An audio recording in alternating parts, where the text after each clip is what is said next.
The Atlanta Dream moved on from Tanisha Wright as head coach.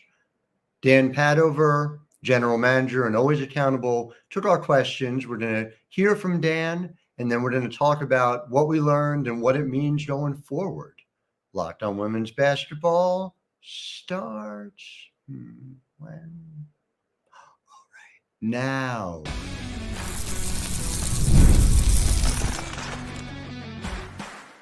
You are Locked On Women's Basketball, your daily podcast on women's basketball. Part of the Locked On Podcast Network, your team every day. Hi there and welcome to Locked On Women's Basketball. I'm your host, Howard Megdal. I want to thank you for making us your first listen every day. You keep showing up for us, over 200,000 of you in September alone, almost 100,000 of you on YouTube. Just incredible the way you guys keep showing up for us, the way we show up for you 6 days a week. And of course, when I say we, it is not just some royal we. It is, in fact, the actual, well, it's royalty of a sort. The team over at thenexthoops.com, where we have over 100 reported pieces every single month dedicated to women's basketball, past, present, and future. Get it all in your inbox. I mean, just a steady stream, a steady flow of women's basketball greatness, reported pieces, hard work, $9 a month, $72 a year, thenexthoops.com.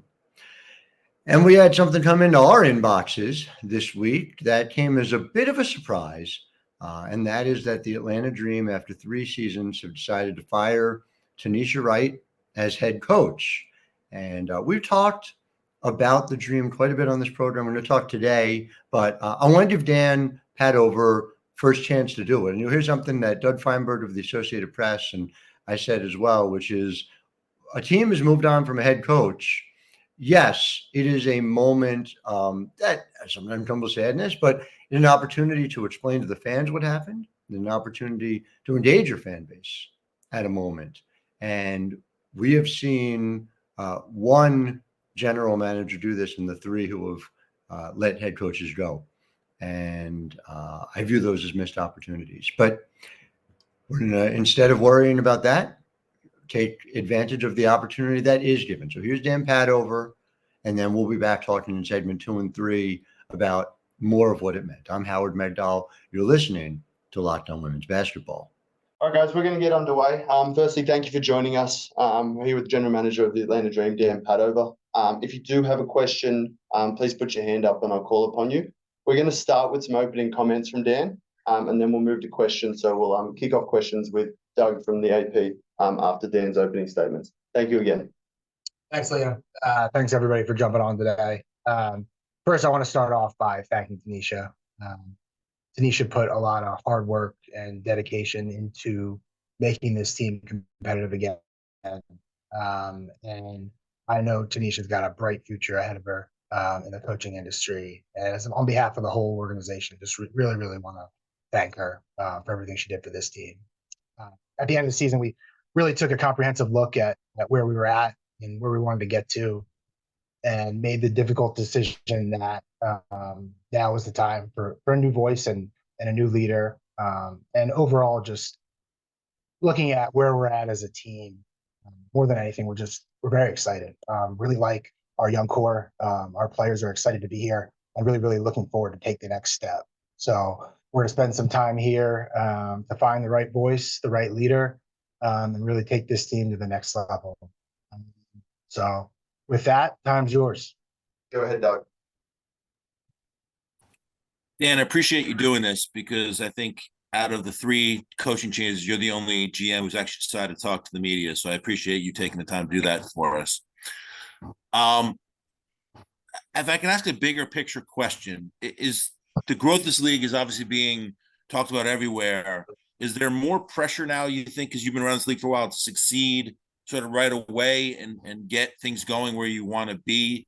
And maybe coaches have a shorter time period to make things happen. I mean, Tanisha had 3 years, so she had a good chance for you guys to do something. But just big picture, do you think there's more pressure for teams to succeed right away as opposed to maybe a couple years ago and there wasn't the eyes on this and the revenue that's coming in to have a chance to give a coach more of a chance? Yeah, there's no doubt this league is heading into a whole new era, which I think is very great and very positive.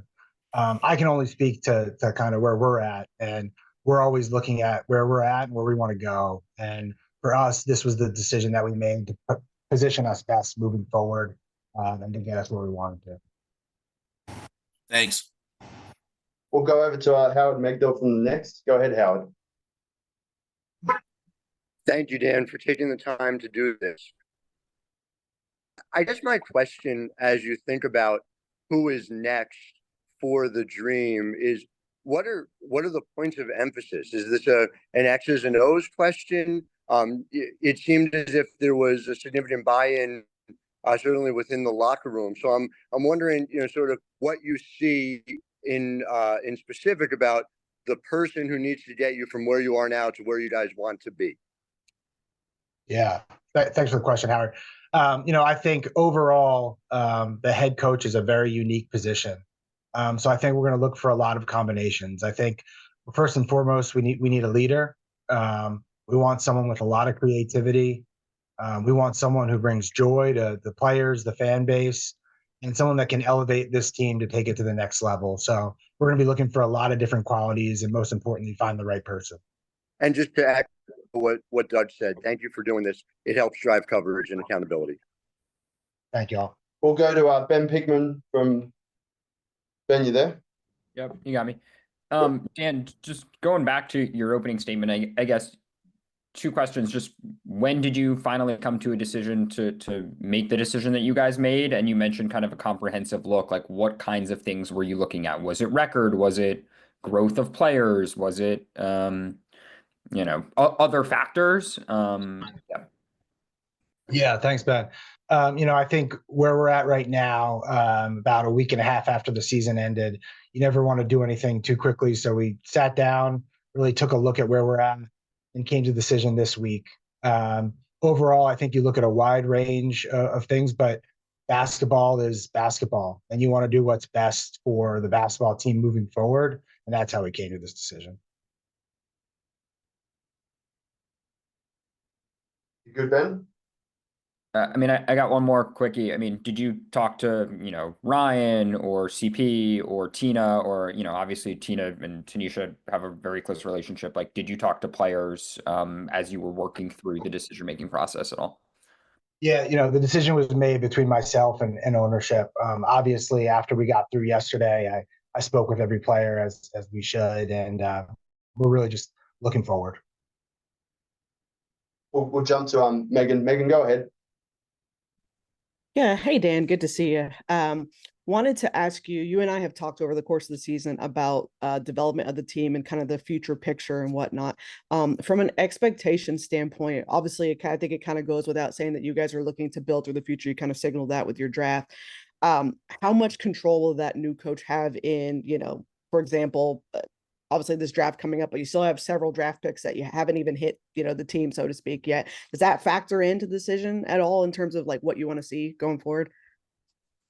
Yeah, the head coach will obviously have a ton of input on how we're going to play and the players that we'll draft moving forward and all that. But most importantly, we want to get everything we can out of this group. And we're really excited about the assets we have. We've got to continue to go out and get better and get more assets, but it will obviously be a partnership between the head coach and myself on how we build this thing forward. Awesome. Thank you. I appreciate you. Go ahead, Emmanuel.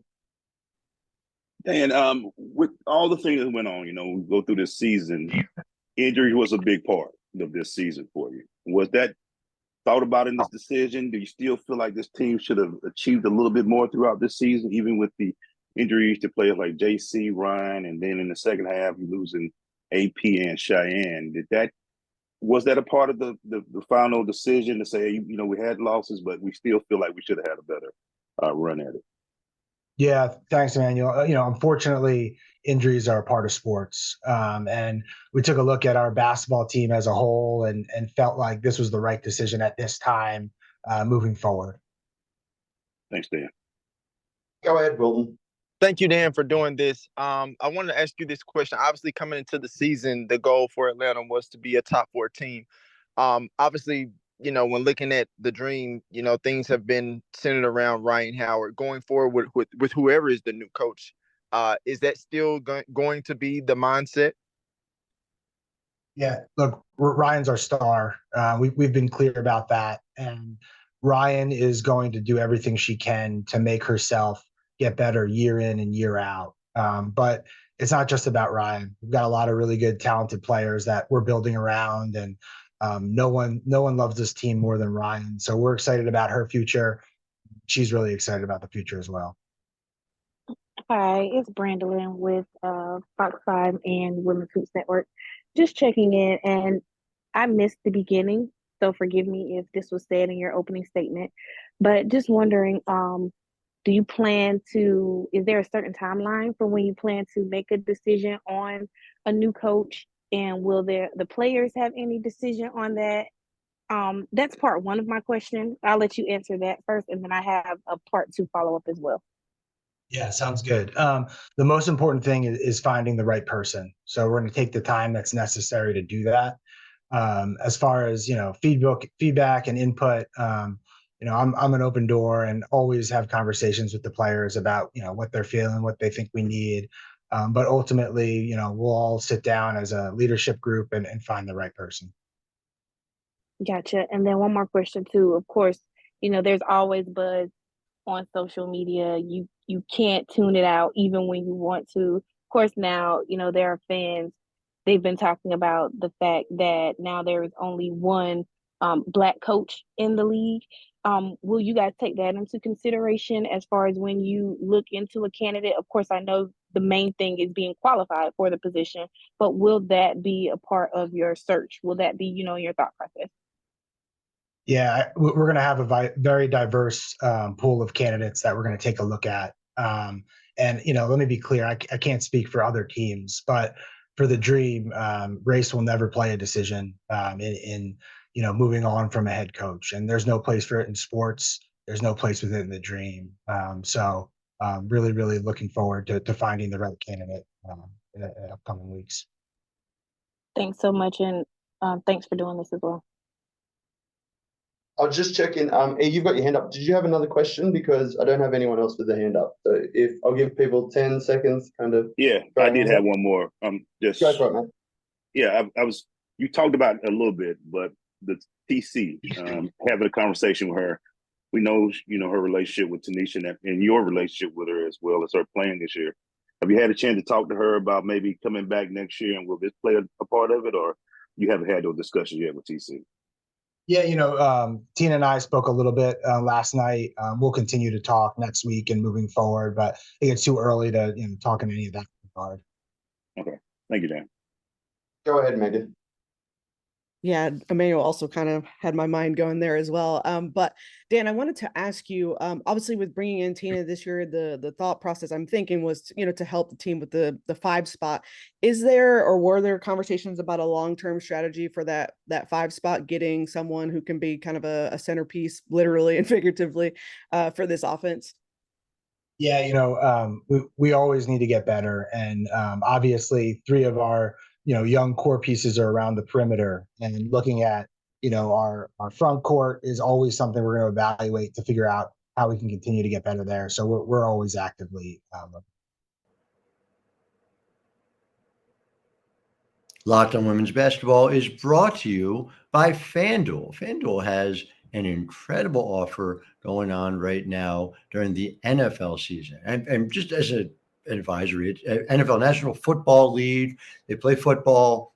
It's probably going to help you fill some of the gaps as the WNBA season dwindles down to a precious few days, and women's college basketball season doesn't start until the first week of November. So if you bet $5 at FanDuel, you get $200 in bonus bets guaranteed. Again, place a $5 bet, get $200 in bonus bets guaranteed. Visit FanDuel.com today to go check that out. America's #1 sportsbook.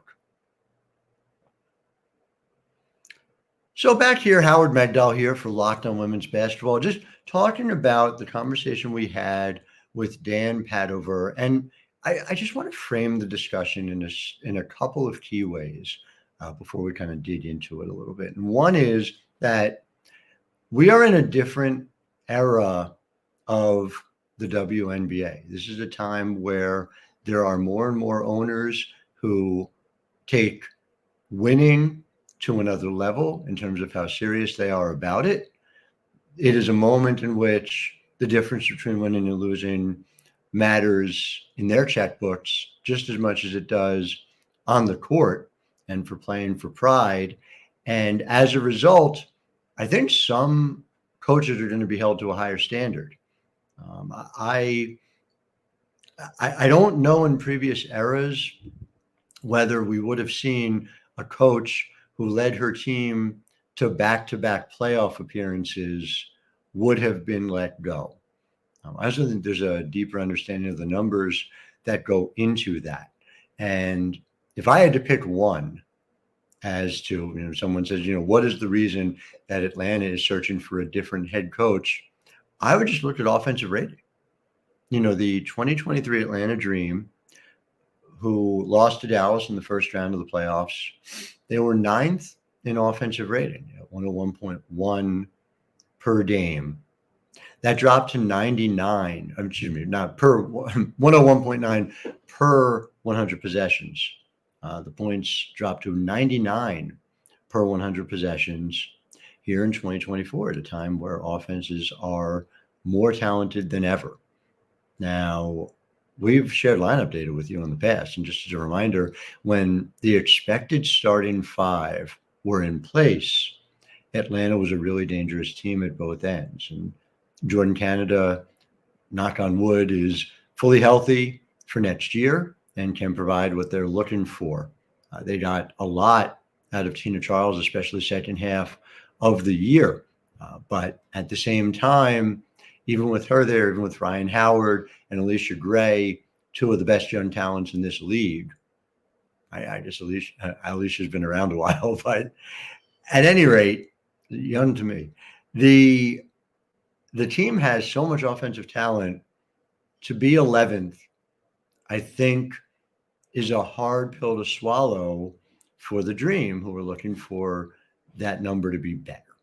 And so, that helps inform, I think, what Atlanta is going to need in another head coach, somebody who has overseen success, has overseen the ability to perform at an elevated rate offensively.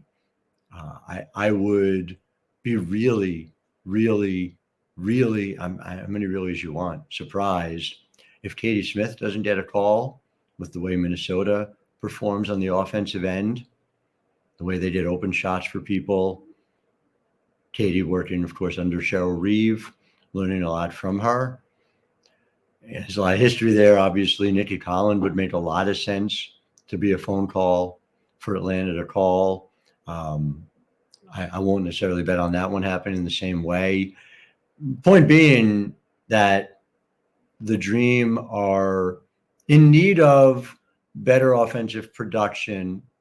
This is something that I think is going to be a point of emphasis. I think you heard Dan talk about sort of going in the future. It's sort of an all-in effort to find somebody who's able to connect to players in the locker room as well, the way Tanisha did. And she had not lost that locker room. A lot of times that's when you see coaches let go. That was clearly not the case in terms of what was happening here. So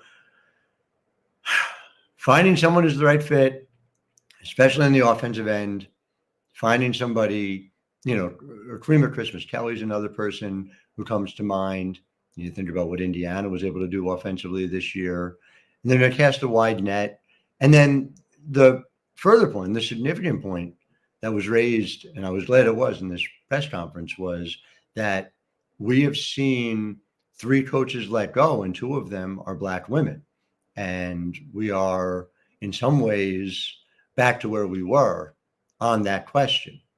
And the idea of making sure that there is diversity in the hiring pool is something that Dan takes very seriously. I know that Atlanta takes very seriously all the way down from ownership. and from Renee Montgomery on down. So I expect that to be a critical part of their process as they do it. Ultimately, and this is the reality of it, Dan also made the point that race will not be the decision-making process in who to hire and who to fire. But the way this has to happen is there needs to be a diverse pool in every hiring. And then if those decisions are uniformly made in a way that does not elevate Black women in coaching, then that process needs to be looked at a league level.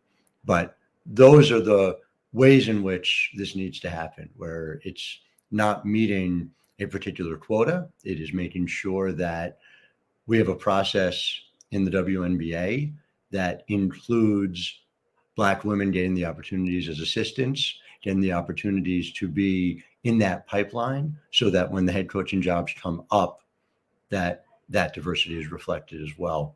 So it's something for all of us to keep a close eye on. I plan to, and I encourage all of you to as well. I know it's something really significant in the days ahead, with fully 25% of the teams who played in 2024 now looking for new head coaches, at least. So with that said, I just want to take the time and thank you for making Locked On Women's Basketball your first listen.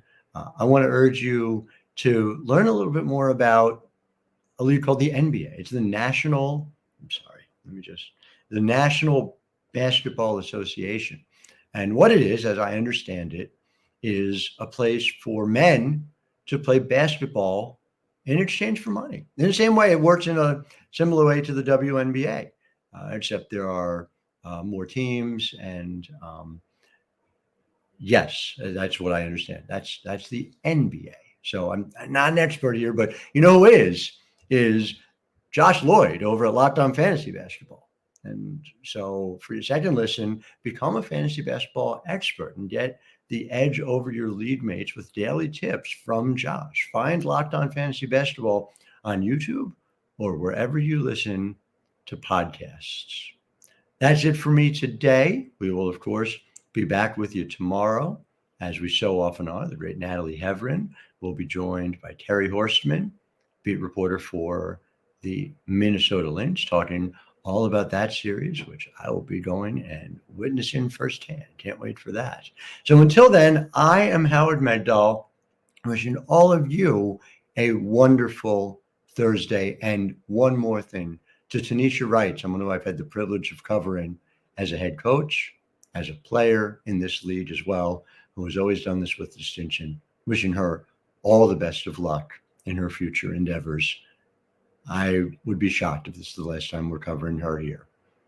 Until then, Howard Megdal, wishing you a wonderful Thursday and a Shana Tova to all who are celebrating.